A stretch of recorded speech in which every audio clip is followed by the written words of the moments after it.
날씨가 너무 덥다, 그지? 너희들 공부할 때 더위 먹지 않도록 조심해. 샘은, 샘 본가가 남해인데, 남해 내려가서 일하고 왔어. 너무 힘들더라. 내 어릴 때 어떻게 일을 했는지 모르겠어. 아유, 너무 힘들었어, 하여튼. 그래, 사람 무사히 돌아왔네. 음, 자, 이번 주 우리 공부할 내용 예습 영상 잠깐 촬영해 보도록 할게.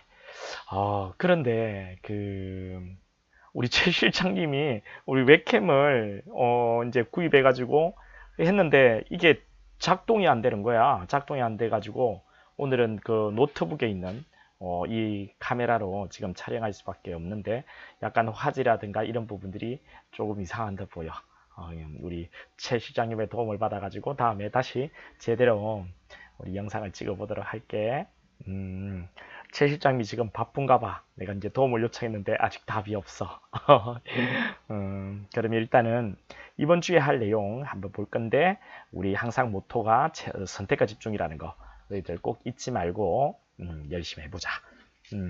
그러면 이번 주에 우리 지난주에 그 예습 영상에서 제가 뭐냐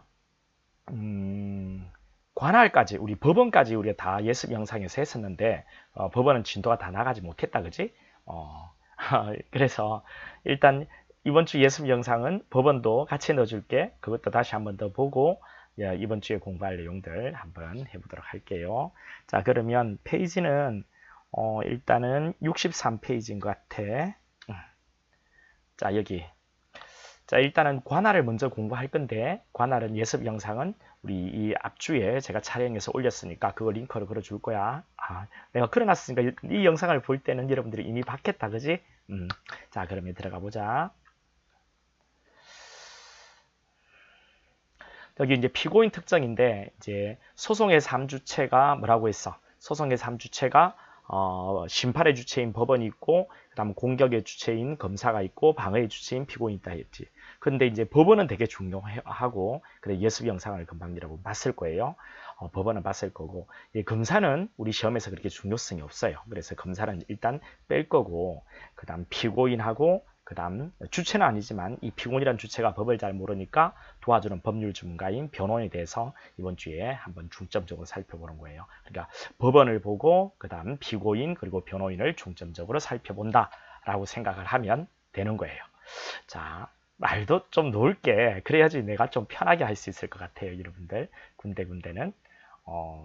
자, 여기 이제 피고인 부분에 갔을 때는 먼저 이제 피고인 특정에 관한 문제가 가장 먼저 나와. 이게 피고인이 도대체 누군지.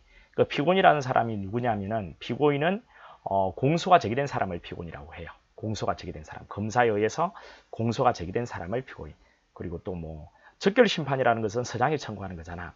서장이 적결 심판을 청구해서 적결 심판 청구 당한 자 이내가 피고인이 되겠죠. 자 여기 있네. 피고인이란 것이 누구냐? 기소되기만 하면 피고인이 되는 거지. 이 자리에 앉아 있으면. 그리고 이 공동피고인이라는 개념이 있어. 여기들 보이나? 공동피고인. 공동피고인 글자 쓰기가 컨트롤 1에 자, 컨트롤 여기 볼까? 네, 공동피고인. 자, 이 공동피고인이라는 게 누구냐라는 거지.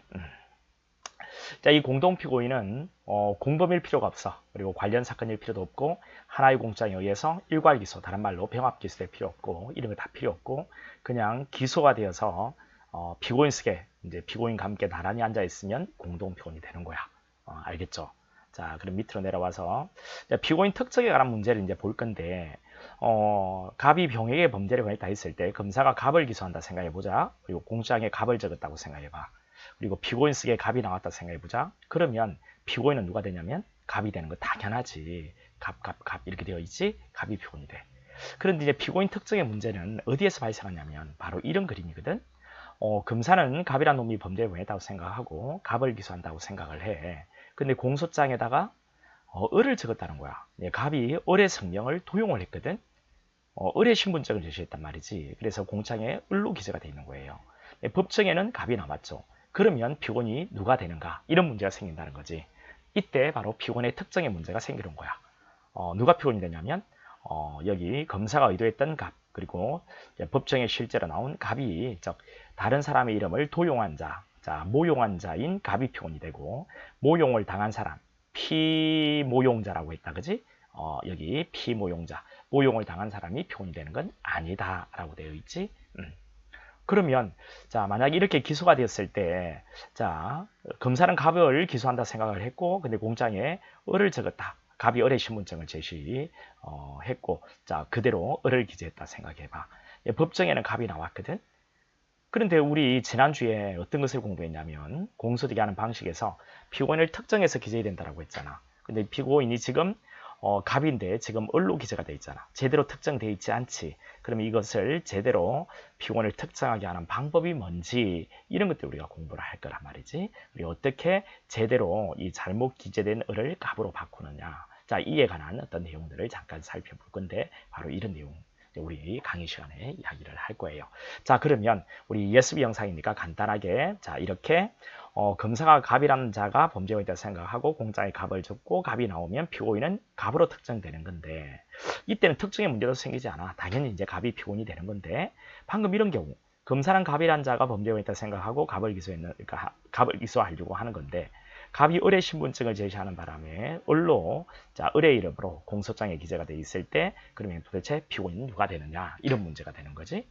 이게 이제 성명 모용 소송이라고 해서 우리가 공부를 할 거고, 그다음 위장 출석이라는 부분이 있어. 이거는 뭐냐면 이제 검사는 갑이란 자가 범죄가 있다 생각을 해. 공장에 갑을 적었거든.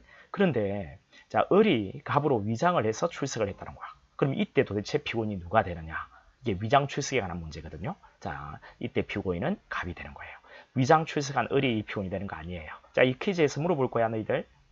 예습 영상을 제대로 보고 왔는지 확인해 볼 거다. 나 이렇게 딱 세면 땀이 뻘뻘 나면서 이렇게 예습 영상을 찍는데, 그리고 웹캠을, 자, 여러분 시도에다가 안 돼가지고 지금 컴퓨터에 있는 카메라로 찍고 있거든. 어우, 더워 죽겠어. 근데 우리가 지금 하려는 것이 너희들이 조금 더 수업 시간에 적극적으로 참여를 하고 좀 더 많이 얻어가게끔 하려고 하는 노력이니까, 너희들도 좀 힘이 들더라도 처음에 익숙해질 때까지 참여하는 걸로 그렇게 하자. 이거 물어볼 거야, 퀴즈에서. 자, 이렇게 해서 피고인 특정에 관한 내용을 먼저 공부를 해. 피고인 부분에서는. 그런 뒤에 공부하는 게 뭐냐면, 피고인에게 주어져 있는 무죄 추정 원칙이라는 걸 공부하는 거야. 무죄 추정. 이제 유죄 판결이 확정, 이 선고 아니야. 이것도 물어볼 거다, 퀴즈에. 유죄 판결이 확정되기 전까지. 유죄 판결이 확정, 여기 봐봐. 확정이지. 유죄 판결이 확정되기 전까지. 선고가 아니라고 했지. 무죄 판결이 확정되기 전까지 무죄로 추정하라는 그런 원칙들 우리가 공부하는 거지. 이거는 헌법상의 원칙이야. 헌법상의 원칙, 형사소송법상의 원칙이 아니고 헌법상의 원칙. 물론 형사소송법에도 규정이 있어요. 그런데 헌법의 규정이 있으니까 헌법상의 원칙이다. 이렇게 이야기하는 거예요. 자, 무죄추정 원칙, 혹 위반된 사례하고 위반되지 않은 사례가 있는데, 이런 부분들도 우리 강의 시간에서 간단하게 비교를 해서 설명을 해줄 거예요. 이제 유죄가 확정되기 전까지는 일단 무죄로 추정하고, 자, 그 상태에서 최대한 피고인의 인권을 보장하는 그런 어떤 재판을 진행하라. 수사도 그리고 재판도 진행하라는 그런 의미가 되겠죠. 자, 그래서 무죄 추정 원칙 위반인 사례들, 위반이 아닌 사례들을 우리가 공부를 할 거예요. 자, 여기 한 가지 예를 들어보면, 자, 수사 및 재판 시 제소양 의료를 읽게 하는 것이라고 되어 있는데, 이 제소자용 의료, 자, 이것은 여기 봐봐. 제소양 오리를 읽게 하는 건, 자, 이렇게 되어 있는데, 제소양 오리는 수의 같은 거죠. 수의, 제소양 오류. 이것을 착용 강제하는 거. 이게 무죄추정 원칙 위반인가? 그렇지. 유죄가 확정되기 전까지는 일단 무죄라고 보라고 했는데, 유죄가 확정된 자가 형을 이제 받을 때, 형벌을 받을 때 입는 옷인 우리 교도소에서 말이지, 이런 제소양 오리를 착용을 강제하는 것은 무죄추정 원칙 위반이 될 수밖에 없다는 것. 뭐 이런 내용들을 자, 우리가 공부를 할 거예요. 자, 헌법과 소송법에 피고인만 무죄추정을 규정해 놓고 있거든요. 그런데 피해자도 해석상 당연히 무죄추정은 인정되는 거지. 이것도 퀴즈에서 물어볼 거예요. 자, 일단 헌법과 소송법은 누구만 규정이 있다고? 피고인만. 그런데 당연히 피고인도 무죄로 추정된다면 그 전 단계, 아직 혐의가 낮은 단계에 있는 피해자도 해석상 당연히 무죄 추정은 되겠죠. 이런 내용도 우리가 공부를 할 거고. 자, 이 밑에 이 재심의 이 부분은 이제 조금 더 이제 내용이 깊이 들어가는 거니까 그건 우리 강의 시간에 하도록 하자. 이게 끝나고 나면은 진술 거부권을 공부를 할 거예요. 진술 거부권. 이제 피고인 파트에서는 이 세 가지 기억하면 돼. 자, 여기 피고인 특정에 관한 문제, 그다음 무죄 추정 원칙, 그리고 여기 진술 거부권. 피고인은 모든 국민에게 형사 책임에 관한 진술을 거부할 수 있는 권리가 헌법에서 보장이 되거든요. 그런 부분들 잠깐 공부를 할 거야. 자, 진술 거부권은 말 그대로 진술을 거부하는 권리니까 거부할 수 있는 것은 진술에 한한다는 거, 형사 책임에 관한 것이라는 거, 이런 것들 우리가 쭉 공부하고, 불고지했을 때는 당연히 증거 능력이 없겠죠. 고지하라고 돼 있는데 고지하지 않았다면, 이 진술 거부권은 모든 국민에게 다 보장된 기본권인데, 자, 우리 고지는 기본권이 아니야. 진술 거부할 수 있는 권리가 있다는 것을 사전에 고지해 주는 거. 자, 이거는 법의 규정이 있을 때 고지하는 것이고, 만약에 우리 고지하라고 법에 되어 있는데 고지를 하지 않았다면 그 효과는 어떻게 되겠니? 위법하게 수집한 증거니까 증거능력이 부정되게 되겠지. 그 고지는 피해자 신문할 때 고지하라고 되어 있거든요. 그런 내용도 우리가 공부를 할 거야.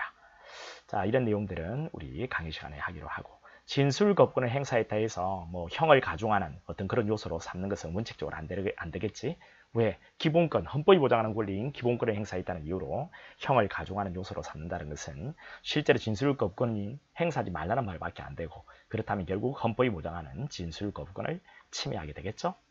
그래서 행사를 했다 해서 형을 가중하는 요소로 삼을 수 없다는 것, 이런 것들 기억해 주면 돼. 그리고 판례들 좀 정리해 줄게. 이게 끝나고 나면 이제 피고인이 끝나고, 그럼 이제 변호인으로 넘어가는 거예요. 변호인. 변호인에 있어서는 이 선임권자 같은 걸 볼 거야. 변호인을 선임할 수 있는 사람들 쭉 보고, 고유한 선임권을 가지고 있는 피해자 피고인. 이네들 우리가 먼저 보고, 선임 대리권자들도 잠깐 살펴보고, 이제 변호인을 선임할 수 있는 자, 그리고 변호인 선임, 피선임자, 선임이 될 수 있는 자지 변호사 중에서 선임을 한다라고 했고, 그다음 변호인의 수혜는 제한이 없다라고 했고, 선임은 각 신급마다 1심, 2심, 3심 각 신급마다 선임을 해야 되는 거라, 선임을 했을 때 그 효과들도 한번 살펴볼 거예요. 선임을 했을 때 그 효과들. 자, 이런 내용들 쭉 해서 여기 사선 변호인, 변호인은 원칙이 사선 변호인이니까 사선 변호인에 관한 내용, 선임권자, 선임을 당할 수 있는 사람들, 그리고 선임하는 방법들, 이런 거 한번 읽어보면 좋겠지. 그 다음 선임을 했을 때 그 효과들, 이런 것들 잠깐 살펴보고, 그리고 난 뒤에 이제 국가가 선임한다 해서 국선이라고 하는 거거든요. 국가가 선임한 변호인에 대한 내용들을 우리가 살펴보는 거예요. 일단 국가가 변호인을 붙여주는 선정 사유들을 이렇게 쭉 한번 살펴볼 거고, 우리 다 강의 시간에 할 거예요. 선정하는 여러 가지 절차들, 국선 변호인의 수, 자, 1대1이 원칙인데, 여러 명의 국선을 한 명에게 붙이는 것도 가능하고, 반대로 한 명의 국선을 여러 명의 피해자 피고인에게 붙이는 것도 가능해. 단 이해가 상반되지 않아야 된다는 거. 이런 것들 한번 퀴즈에서 물어봐 볼게. 1대1이 원칙이지만 다대1, 1대다도 가능하다는 거. 자, 그리고 이제 선정의 법적 성질, 선정 취소, 선정을 했다가 취소하는 사유들도 우리가 한번 살펴볼 거고, 자, 변호인이 또 사임할 수 있는가? 사임할 수 있어. 사임할 수 있고. 집중해서 듣고 있니 얘들아? 조금 더 집중해서 들어야 돼. 이제 그렇게 해서 자, 이런 내용들을 공부해서 국선 변호를 끝내고, 그 다음 이제 변호인의 지위와 권한을 한번 볼 건데, 변호인의 지위, 변호인의 지위, 권한, 뭐 변호인도 그 아무리 보호자의 지위를 가지고 있지만 그 진실의무라는 게 있거든요. 그러니까 공익적 지위가 있다고. 그래서 거기 진실의무라는 게 있고, 진실의무 위반인 사례와 위반인 아닌 사례들을 한번 살펴봐 볼게. 그리고 변호인이 가지고 있는 권한, 뭐 독립대리권, 뭐 종속대리권, 종속대리권은 필요 없고, 이제 피고인, 피해자의 의사에 반해서 할 수 있는 독립대리권, 이런 것들도 한번 살펴봐 볼 거예요. 이렇게 간단하게 암기하는 방법까지 이렇게 겸해서. 자, 변호인이 가지고 있는 권한을 본 뒤에 이제 그 변호인이 가지고 있는 아주 막강한 권한인 접견교통권, 자, 이런 부분들을 한번 살펴보고, 변호인의 기록 열람 등 사건, 변호인의 각종 기록을 열람 등사할 수 있는 권리 한번 살펴볼 건데, 자, 일단은 여기 보면 우리 수사 기록에 대한 열람 등사는 이 기소 전 서단계 열람 등사는 원칙적으로 안 돼. 예외적으로 허용되는 두 가지 경우를 한번 살펴볼 거야. 변호인이 수사 기록에 대한 열람 등사를 할 수 있는 예외적인 경우들. 기소 이후에는 자, 검사하고 피고인은 대등한 지위를 가지게 되니까 서로가 서로 것을 볼 수가 있거든. 피고인 또는 변호인이 검사에게 네가 가지고 있는 서류를 보여달라, 증거를 게시하라 라고 요구할 수 있고, 검사도 피고인한테 증거를 게시하라고 요구할 수 있는데 차이가 있죠. 여기는 제한적이고 여기는 전면적이고, 이런 차이가 왜 생기는지 이런 것들도 설명해 줄 거고. 자, 그리고 이제 기소 이후에 법정이 열리고 법정에 이제 증거들이 들어오면 우리 소송법 35조에 35조 이 소송법 35조 이 조문을 통해서 기록을 열람 복사하게 되는데 이런 내용들은 방금 여기 기소되기 전 아직 법정 열리기 전에 검사 피고인이 가지고 있는 것을 열람 능사하는 것과는 사뭇 다른 형태로 진행이 된다는 것을 설명을 해드리도록 하겠습니다. 여기까지 일단 소송의 3주체에 관한 내용들을 먼저 공부를 할 거예요. 그리고 이 다음에 공장 변경으로 넘어갈 건데 이 부분은 잠깐 영상을 마치고 다음 영상에서 어떤 내용을 할 건지를 간단하게 소개해 드리도록 하겠습니다. 조금 이따 봐요.